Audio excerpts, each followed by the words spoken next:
Enjoyed your comments very much. I really did. Was it time to bring these people together? I think so. I think so. Okay. May we please come to order? This is the last session of this day.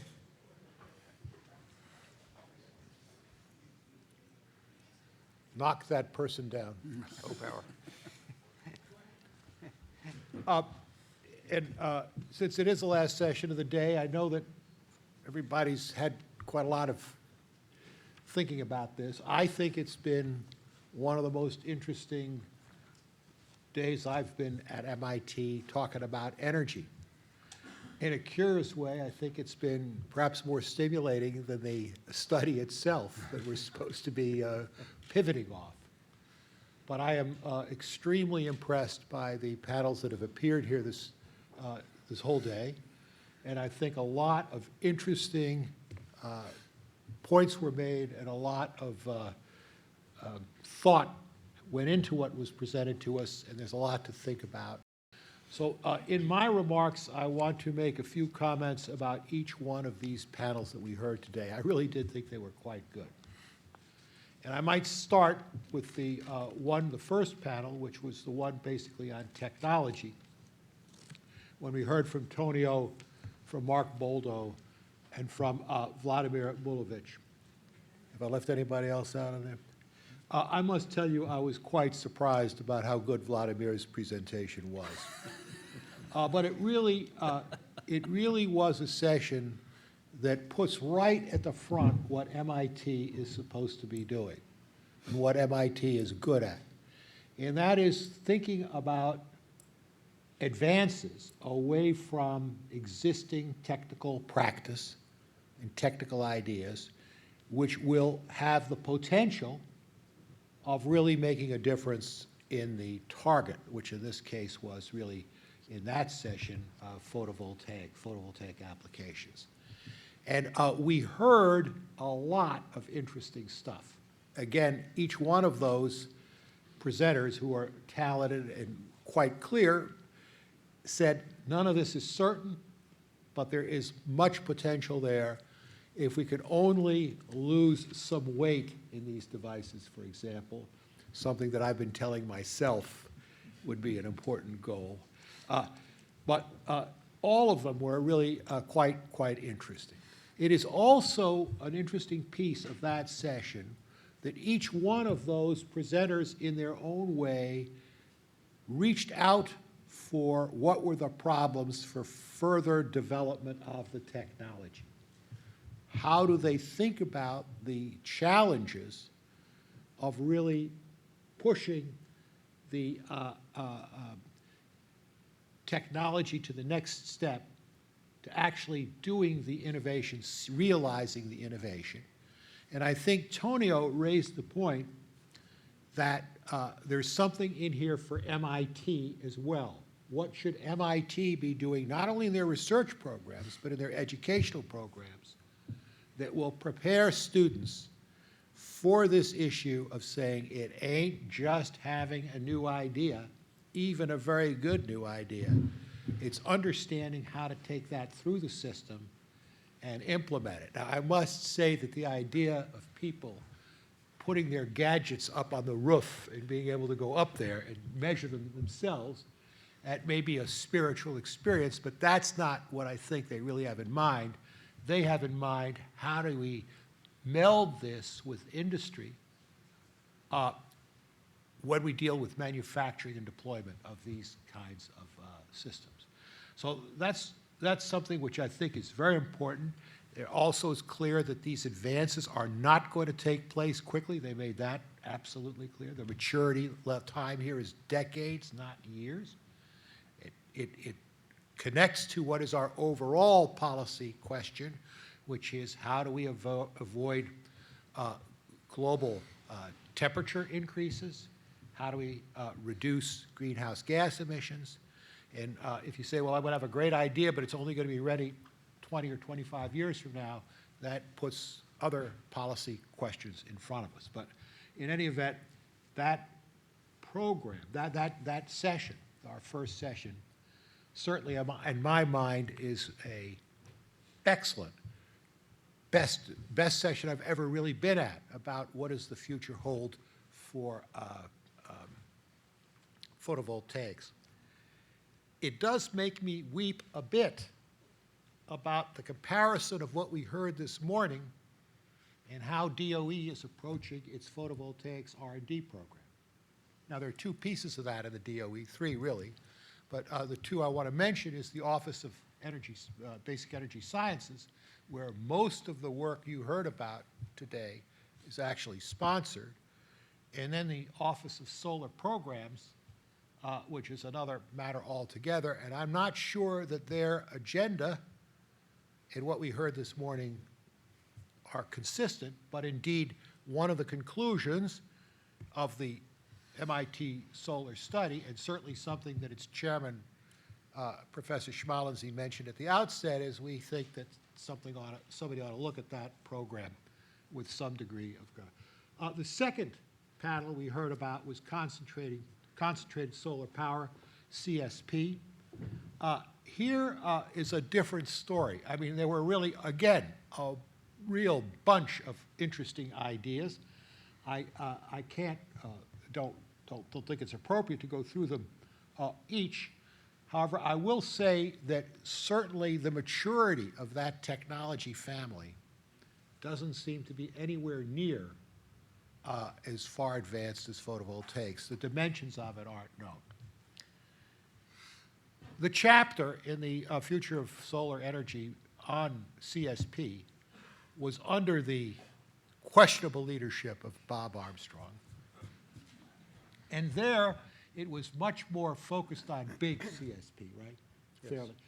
And although this issue of the interesting integration with storage that you get in CSP and don't have in photovoltaics is stressed, we heard more interesting new ideas today that I think I know they were mentioned maybe in this chapter, but it was a little bit deeper today. And certainly what we heard from, I can't pronounce his name, our physicist friend on nanophotonics, again shows exactly what MIT is supposed to be doing. And, but it's not something that you're going to find at Starbucks unless it's in China very soon. So really another excellent set of presentations. Lunch. We heard from Ellen Williams and ARPA-E. I don't know, is Ellen still here? Yeah. I want to say ARPA-E is something I'm very close to, and I thought it was really a terrific presentation. It may take decades for a new energy technology to enter the marketplace, but it takes more than decades to have the federal government change how they do their support of research and development. I mean, they decided how to do it in the early 40s, and it hasn't changed since then.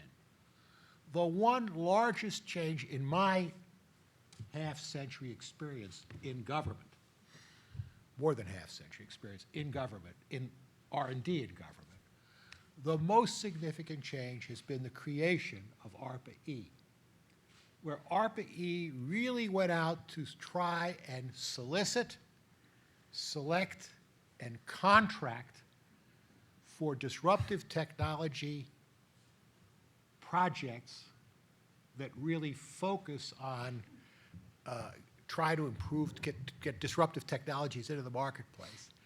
They've done it better than you could possibly imagine, and it does really compare favorably to much of the existing research and development program. I will just include those agencies that I know in some degree of detail, the Department of Energy or the Department of Defense. In the way Ellen Williams described it, it is much to the credit of ARPA-E that they managed to get somebody of her outstanding background to succeed Arun Majumdar. And we should really do everything we can to see the methods that ARPA-E uses be more broadly used, both in the Department of Energy and elsewhere in the country. So I wanted to make that point. Grid integration, all of that is tremendously interesting. I think that the issues that were highlighted there, and certainly are highlighted in the report, is how do we manage the joint problem of knowing how much and what kind of generating capacity to plan for, how much transmission to have between these areas, but most importantly, pricing. How do you do the pricing? Because the pricing is what is going to affect the union of dispatch of electricity and meeting demand. And if you don't have, the pricing will determine how that happens. And some of the issues that came up, in my mind, in our discussions in this panel and elsewhere, did not have enough emphasis on this question of pricing. I will come back to that. Surely we have to be concerned about malicious involvement in networks. Another area which unfortunately I know something about. I don't think there's an easy answer to that, but it's certainly the answer to protecting networks, electronic networks, is not only a technical problem. It also involves the human beings that interact with that network and control it or work with it. And that's a more complicated problem than I think was discussed today. And we now recognize, we couldn't not recognize after having been here today, that the more solar penetrates, the more economic issues you have for the electricity system and for utilities and for pricing. It is, of course, compounded that at the same time, wind is coming in and causing related but different kinds of problems, not at the same type of day. The discussion, the subsequent discussion, I found also one of the most interesting of the day was this last discussion. What do you call it? The last discussion headed by Rob. Deployment. Deployment. And here I just want to speak. I mean, I think it's terrific that the city of Boston, through some goofy reasoning, thinks that it should do microgrids. I think it's wonderful that Lincoln Lab is doing a microgrid. That's a nice toy environment. I do wonder how they're going to price things within the Lincoln Lab microgrid. I mean, we don't have a market there, so we're going to have to do. But I thought the most interesting discussion, and it brings us back to what MIT should be doing, is this issue about what do you do about the 1.3 billion, if I have that number right, of people in the world who are really in poverty, of which a huge fraction, I forget what the number is, do not have any access to electricity. And the alternatives that they face, somebody used the word moral. We have a moral obligation. I don't use the word moral. In my background, I couldn't possibly do that. But it is true that there is really some kind of a recognition that if you add electricity to a community, you're adding social and economic welfare to the people who live there. So this is a worthy place, a worthy problem. And we don't spend enough time on this at MIT. We're spending time in OECD countries, if you like. So I thought that was really something that I urge the audience to think about. Moreover, these countries typically have something that we don't have here in Cambridge today. They have sun, lots of it. And the other thing is if they have any electricity, a big chunk of it comes from diesel. So who was it who raised the issue about Hawaii? Well, there were the two places in the United States which really are good places to start are Puerto Rico and Hawaii. Hawaii, all of its electricity must be generated by what? Oil. And we have not been able to make the Hawaii, the integration of renewable energy work in Hawaii. It is not a good success story, and that should be where it should happen most. I mean, there, I assure you that PV and certainly wind, are cost-effective compared to their cost of electricity. And it's a wonderful case study. But elsewhere in the world, I keep on saying Mexico, 20% of their electricity generation remains oil. And so the idea that, in Mexico, again, they have a lot of sun in Mexico, those of you who don't know that. And why we're not focusing on that is something which you. So I say, Rob Stoner, thank you for bringing our attention in putting this together. It's really tremendously important that we devote some part of our time not worrying about how, the United States can afford this reduction of greenhouse gas emissions through the addition of more costly low carbon technologies. But the issue in the part of the world that was being discussed in this last session is really a different kind, and that is how do we bring electricity to poor parts of the world where it makes a big social and economic difference. I'm going to conclude by reminding us about what our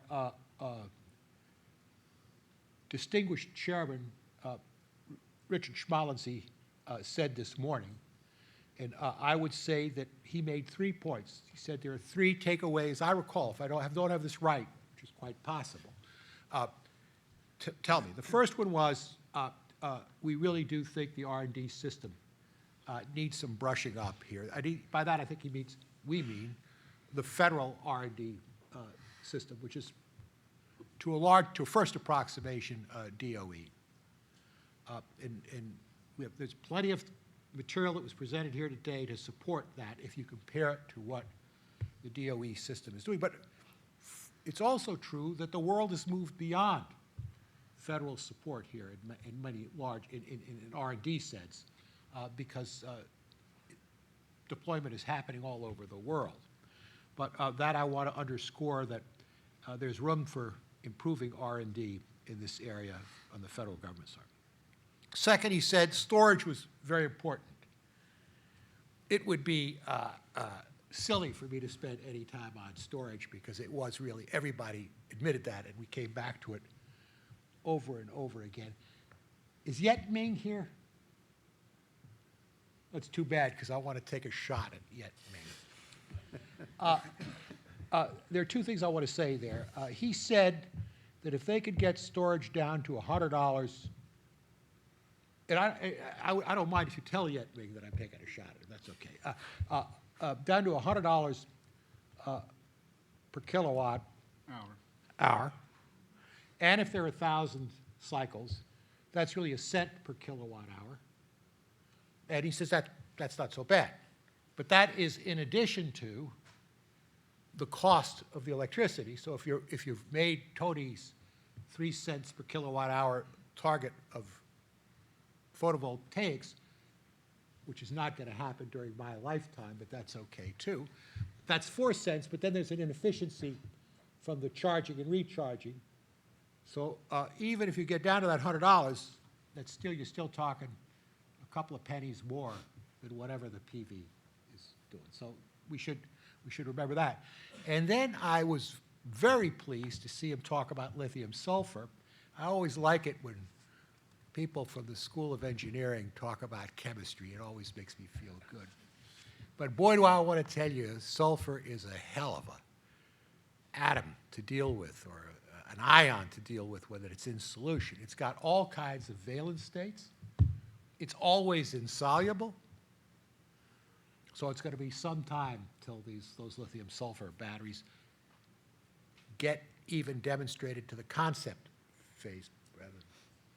So storage we're in good shape on. Where we did not do justice in our discussion here today to what Dick Schmalensee said, and it's my last point, has to do with the issue of getting public subsidies aligned with what you want to see happen.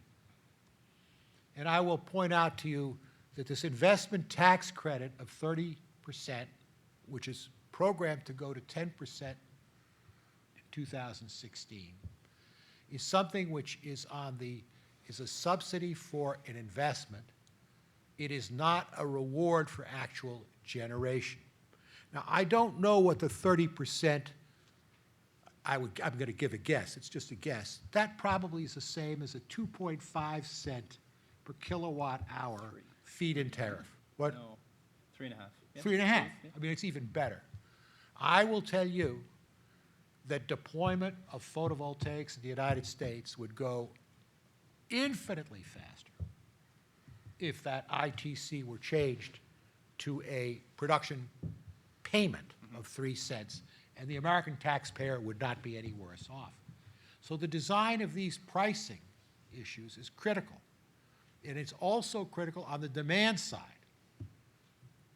And when we talk about grid modernization, that has to be upfront right away, and we did not do enough justice to that in our discussion here today, although Ignacio has that very much in the front of his mind, both in what he said today, what he's written in the study, and what he's working on in the future of the utility study. But in our own discussions today, I didn't think it was as much present. I will stop my remarks there. I want to say, once again, I thought this was an absolutely terrific day. I am extremely grateful to the people who spoke because I learned a lot, and it made me extremely glad, once again, to be here at MIT as opposed to someplace up the road, or worse yet, on the West Coast. So I'm really, I really think it was, where all they do there is talk about software. They don't, you know. So in any event, I really do think it was a great day. And with that, I'm going to ask my colleagues to make extremely brief comments, and we'll turn it over for some discussion. Jake. Well, as you say, Dick mentioned the 3 things, and we've covered the 2 very well. But I just want to say a little bit more about about the last one that you've mentioned, John, about the subsidy and the way what we're doing with regard to the economics of deployment, and it's not just the federal tax credit. And I think I think we should think about this period we're in right now as a kind of a transition point. I mean, it's okay to throw a lot of money away in subsidies in a not very efficient way if you're just starting out. But if we get to scale, if we start getting to scale, I think we need to think more about whether we're doing this right, whether we're doing this in the right way. We at the start, you want to do something to build the foundation, to support the infant industry, and we are building an industry.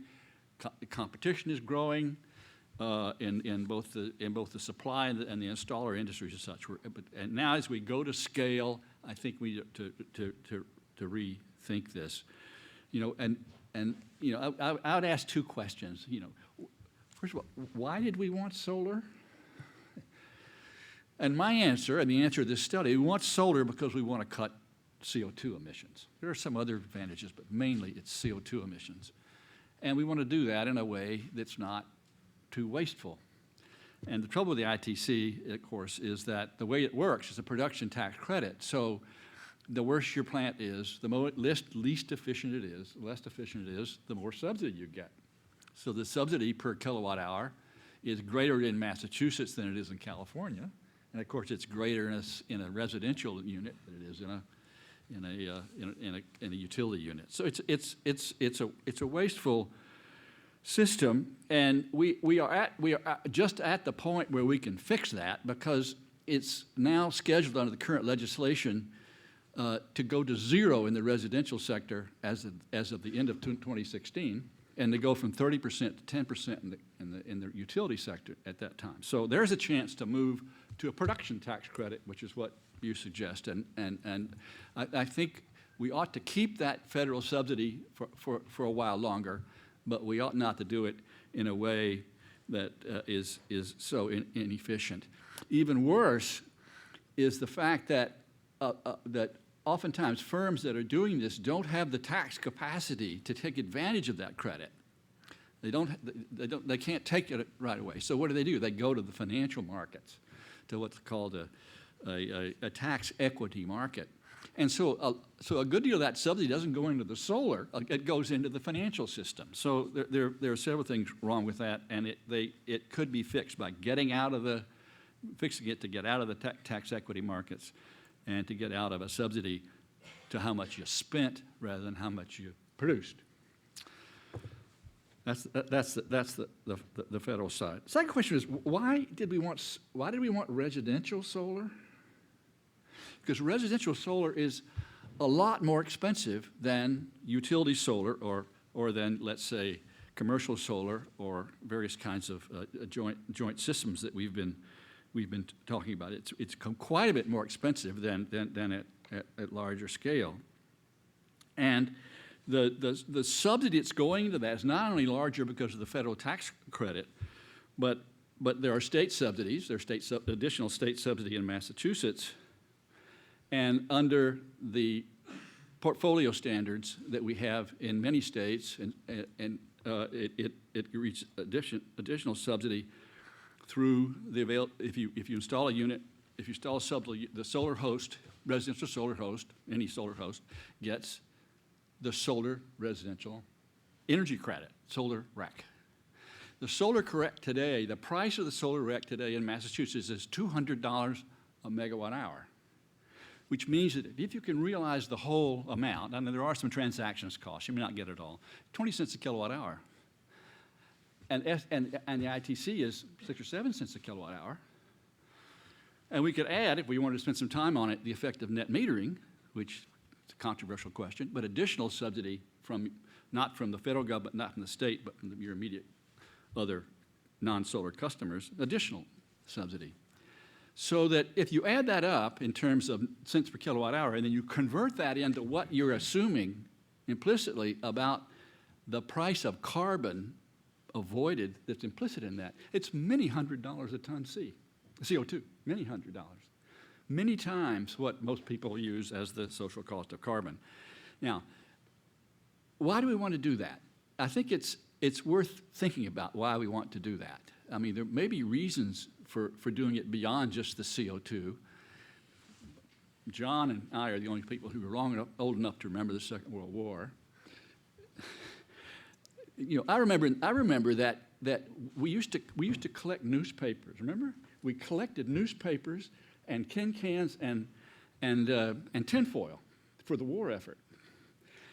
I did it as a boy.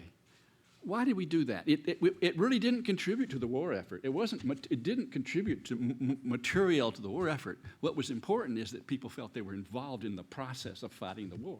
Maybe residential solar involves people in the process of being involved in the climate issue. I don't know, but I think we ought to think through that as we go forward, because we're going from small scale to potentially, and we need to go to very much larger scale, and we need to figure out how to do that in a more efficient way than we're doing it now.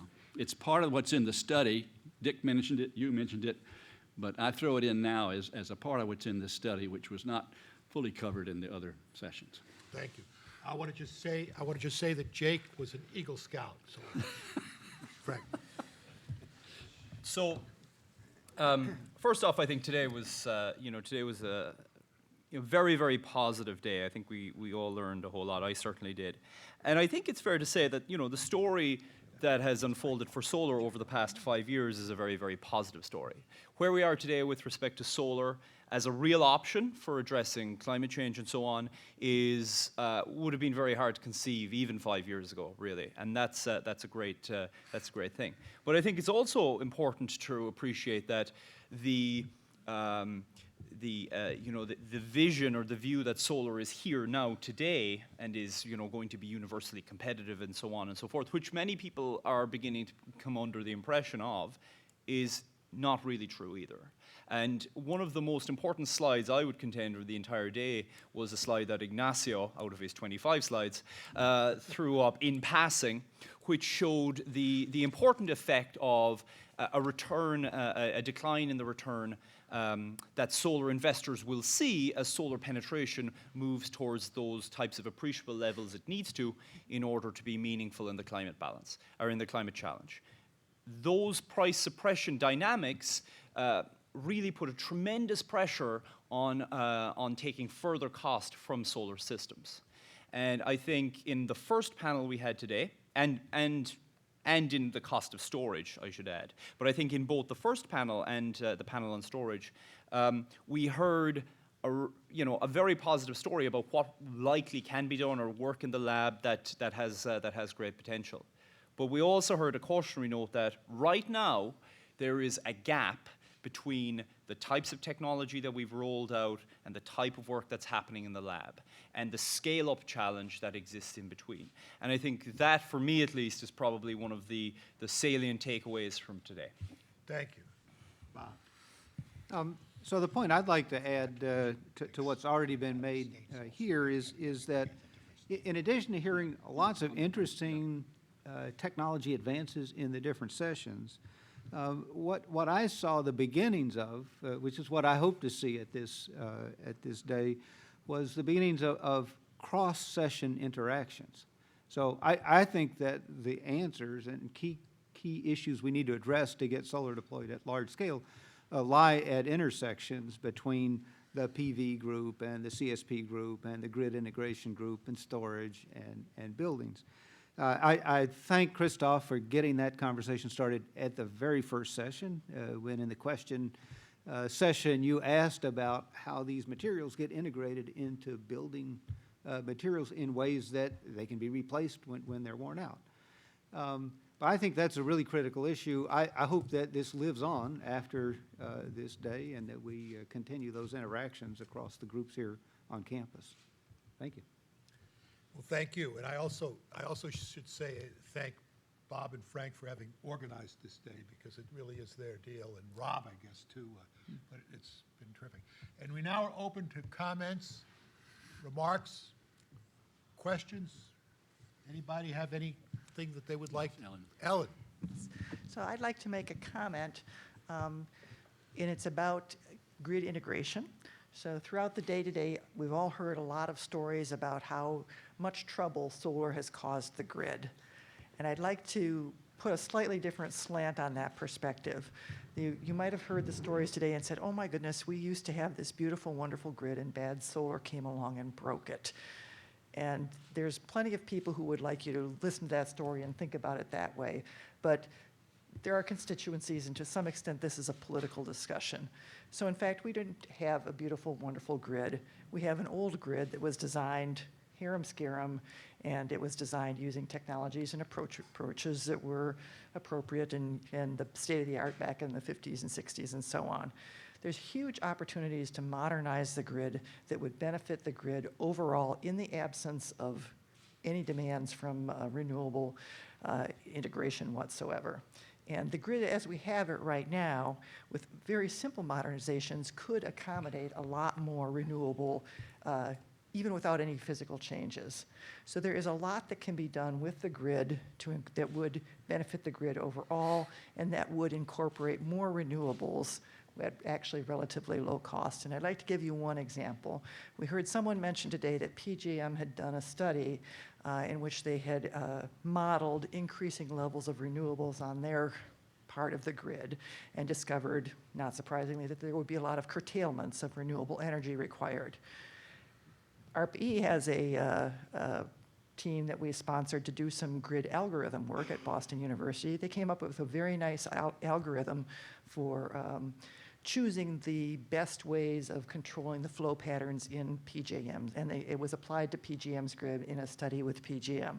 So part of that same study where PJM discovered or reported on the curtailments, by applying this simple algorithm, not simple, this actually fairly revolutionary algorithm that BU came up with, they were able to reduce those curtailments by 30 or 40%. So this is an algorithm that simply changes the control of the existing grid.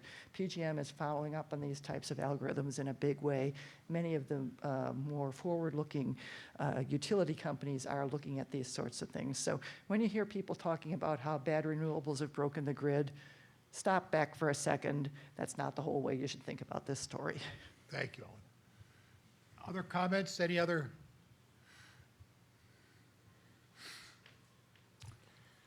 Please. I'm a military contractor, and one of my jobs is to, I'm at Fort Devens for the Army right now, and I want to put in a microgrid and energy storage. And the Army is saying, everything you propose to us has to make financial sense, and we haven't figured out how to put a value on security. So I'm looking for arguments for the Army. How do we value security? What units do we use? How do we measure those units? So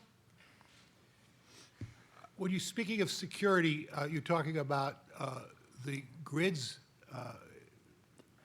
for a permanent for a permanent installation of a military base, for the security of that military base on microgrid. Reliable, resilient, secure.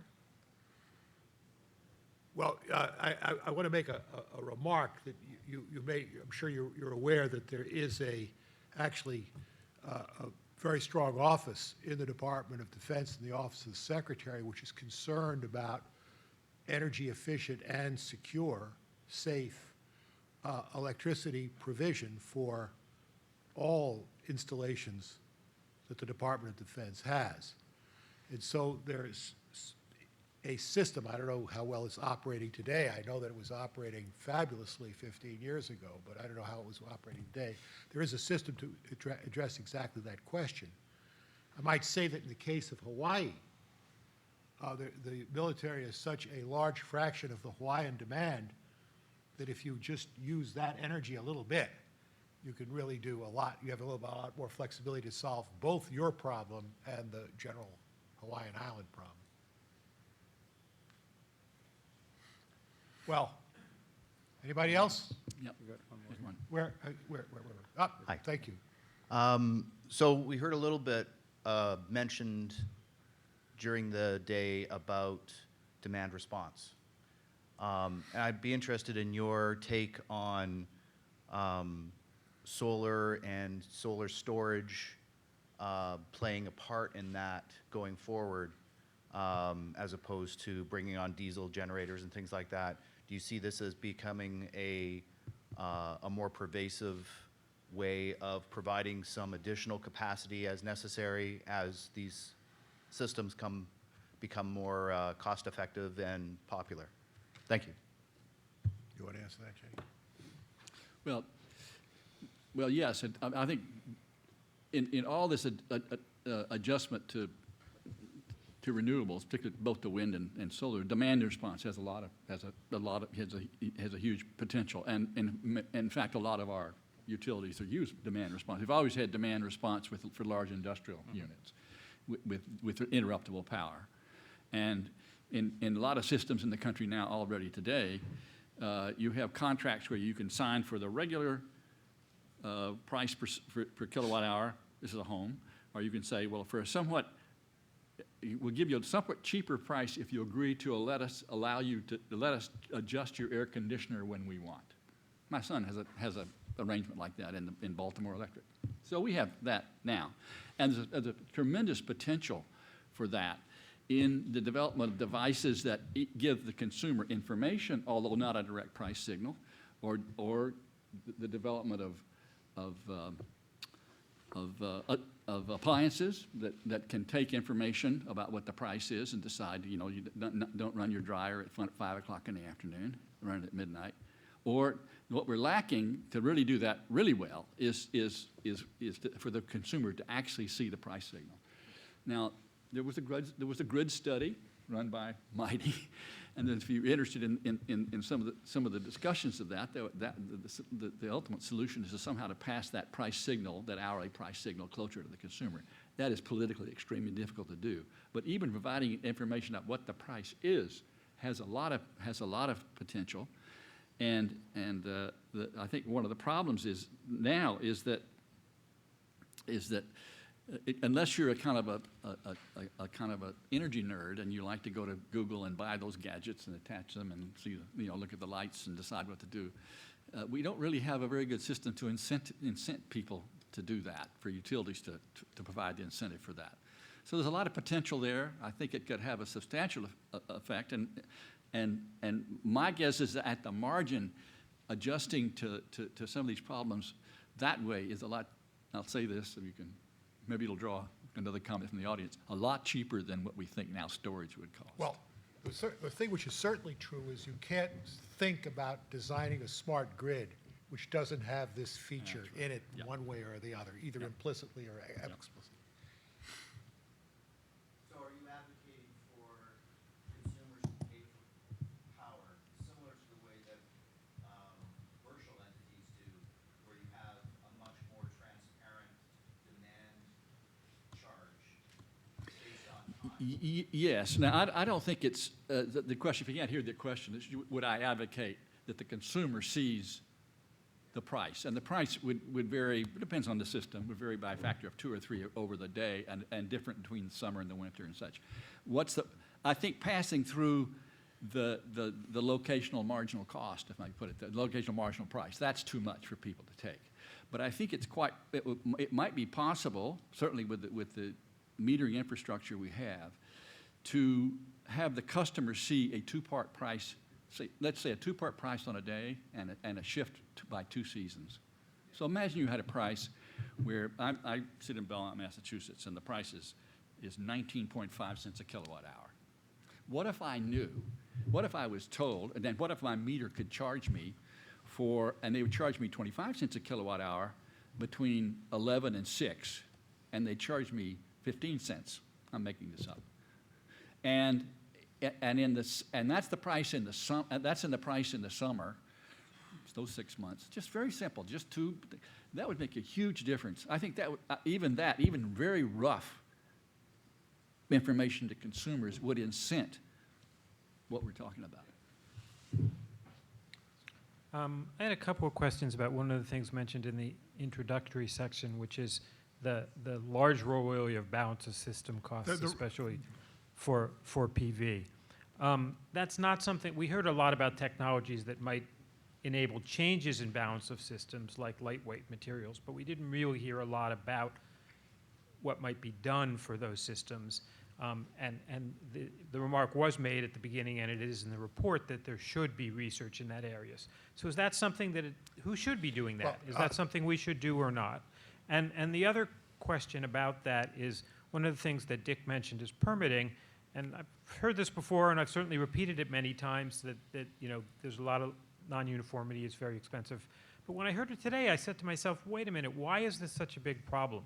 I mean, every county or city has its own electrical permitting rules and its own plumbing permitting rules, and those aren't big barriers. So what's different here? Is there a lack of standards that make it easy to make those rules? Or is something else fundamentally different? Frank, do you want to answer this? Yeah, I think starting with the second point, the lack of uniformity has a big impact, certainly at the residential level, and it's one of those items that's constantly being brought up. And in fact, the Department of Energy has a program trying to help cities and states and counties and so on, develop more consistent and sensible regulations, because, and I think this is probably partially fair at least, the variability drives costs for the installation. On the balance of system, the physical balance of system, I think it's fair to say that there are clearly opportunities there. Alex Slocum, I'm sure, could come up with a better way of installing a panel.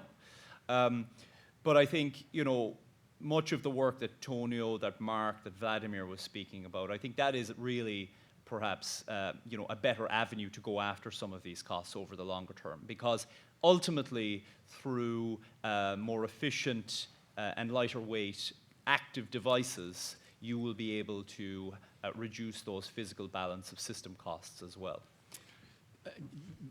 Just one caution about this. To be careful which numbers you're looking at. We have some idea what the panels cost per watt. I don't know, 65 or whatever, 65 cents, 70 cents. And then you be careful to compare that. If you want to look at the balance of system, look at the balance of system in a cost estimate, not look at the price and say, well, the panel was 65 cents a watt and the price was 4, and therefore the rest is somehow the balance of system cost, because in many markets you have a less than imperfect market. Yep. And there are a lot of rents, and there are rents being taken in this market. So be careful which number you're looking at as to what's the balance of system, because there's the balance of system cost, and then there's the difference in the price between the panels and what a person paid for it. And that second one is very much influenced by the market structure at that time, how much competition there is. And in fact, in this market, consumers have very, very poor information about what the prices are. Please. Yes, this morning we heard some of the projections around the growing need for energy going out to 2050. And most of that energy growth, electricity in particular, is going to be in non-OECD countries. Given that utility scale solar is cheaper today than residential, and roughly half of the solar installed is utility and the other half residential, how do you see that balance changing going forward out to 2050? And do you see a growing role for distributed solar? Do you see technologies that are going to enable distributed solar becoming more important as you look at non-OECD countries versus OECD countries? Well, I think there are only about 5 or so big companies in the non-OECD world that are taking the bulk of that growth.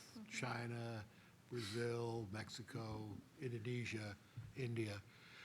And if you look at those countries, they have an additional advantage here, and that is they're also putting in a lot of new floor space, a lot of new construction relative to OECD countries.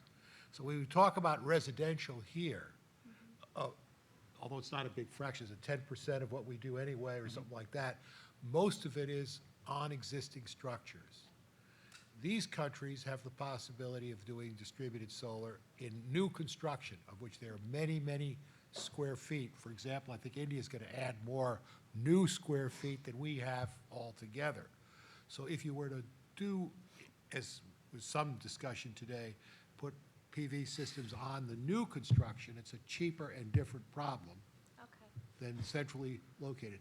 But China is going big time on grid-connected solar. The problem is that in China, since it's not a well-run, they could say something and the grid operators don't do it, so it's not clear what will actually happen. Yes, sir. Hi. Congratulations on a great day. As an alum, I'm very pleased to see the kind of things that are going on. One common question that I had was an aspect of all the discussion we've been had on solar and renewable. There's been a lot of talk about cost and value, and there's a value that's not easy to calculate into all these things, which has to do with when we were talking about earlier, how many billion people don't have access to energy, never mind adequate energy. Looking at even the most optimistic projections over the next 50 years for population, it's mostly people in those categories that are going to be growing. So there's a tremendous value to the avoided future costs of what seems to be in a growing amount of money for adaptation to the sort of climate change that seems to be on its way. And it seems to me that even if we lived in a highly peaceful world, which, just looking at the news isn't, the level of disruption, economic and human, so on, that one could envision if the projections that seem most politically realistic happen, there's a tremendous value for what all this stuff can deliver on those scales that's outside really the price of electricity and all that. And I think it was pleasing to see that we didn't have a huge debate about what are the merits of where this is going. But I wonder if you could comment a little bit on that, and how to bring into policymaking or even into thinking about all this stuff, about all these more soft or hard to quantify, but very real value sort of in the coming decades. Well, I guess that I'm not sure I've got the exact drift, but there's one way of putting it is we heard from Rajiv, who talked about the moral reason for doing this for poor people. But there's also, maybe reading into what you're saying, a very practical, pragmatic reason for doing it, that I'll put it bluntly, you might be able to avoid very, very serious conflicts in regions where get particularly badly hit by climate change if they have more access to energy, put it in an intelligent way now. So if that's the direction of what you're taking, I think that you're absolutely right, that paying attention to meeting early additional energy capacity, additional energy resiliency in poorer parts of the world where there's going to be more growth does have a very practical, in my mind, payoff, and hard to measure quantitatively, of potentially avoiding certainly human suffering, but also conflict. Just one, I mean, there is a process within the United States government mandated by the Office of Management and Budget that requires the calculation of what's the value of reducing a unit of CO2, the social cost of carbon. It's calculated by an interagency committee. And I don't have much to say about whether they get it right or not, but they try to answer your question. Is they try not only to look at what might be the effects on Cambridge or Massachusetts or the United States, they try to look at the global effect of temperature change and what the effect of another few tons of emission today would have on that damage. So there are people who try to do that. That is built into a process that the federal government runs as best they can. Just Yep, please. Yes. So how much do you think like solar will change the future scenario of centralized or decentralized, like distributed energy consumption? Yeah, that's the question. I'll start. So, I mean, ultimately, it will all boil down to the relative economics. I think today, if we look at our own situation here in the United States and how things are playing out, there's a distinct distortion in the manner in which solar technologies are being deployed because of the relative subsidies that exist and so on. I think only until, well, in a world with no subsidy where solar is competing at different scales against itself and other options, then it will find its natural equilibrium. But even before that, I think it's important, as Jake was mentioning, that we think about the subsidy paradigms we have in place so that they set a level playing field so that the more economically efficient option would play out. Right now in the United States, if you ignore issues like the microgrid issue and security of supply in that very hard sense, that has a niche application but isn't universal, then the utility paradigm is entirely lower cost and more sensible. But that isn't necessarily going to be the case everywhere. So I just want to point out that we're using two words here interchangeably that we shouldn't be. One is grid, and the other is utility. So I think that saying that it's going to be lower cost and likely always more economical to use a grid-like structure is almost certainly right. But that is not at all the same as saying, and we'll have, therefore, utilities. Indeed, I think the future of, now Ignacio's, I don't know whether Ignacio is here or not, but I don't believe that there's many people who believe that a few years from now, a decade from now, that our system, or Ellen's system, will have utilities as prominent on them, but they may still have a very, a grid, a central grid structure. Mm-hmm. So I just want to make the difference. Yeah. Grid, yes, utility, maybe not. And we no longer have the utilities that people used to think of as utilities. We no longer have generation utilities in the classic sense. And we have markets. We only have what you would call a utility in most of the United States at the distribution level. Correct. So we've already done away with utilities at the generation level. And in Europe, the German utilities are throwing away their generating units. They're generating parts of their business. Well, I can't say enough thank you, sir. Thank you. I thank the audience. It's been a terrific day. I've had a great time, and I've enjoyed it. I thank everybody. You want to say a closing Yeah. word, sir? I would. So let me add my thanks to John in particular for this, this last session. You have a unique and particularly elegant way of capturing a day's worth of information. That was a compliment. Yeah, I just want to make sure. Yeah, okay, yeah. So I'd echo also John's thanks to all the other panels today. And I'd also like to thank, again, Frank for organizing this and the mighty staff. There were a lot of mighty staff who worked really hard to make this thing come together. You've met a lot of them back at the table there, and some of them are dispersed around the room. But I wanted to be sure and thank them for a job well done. And lastly, thank you for coming. This depended on audience participation. It's great to have you here, and I hope we continue this dialogue. Thank you all. Thank you. Thanks, John. That was great. That was an excellent.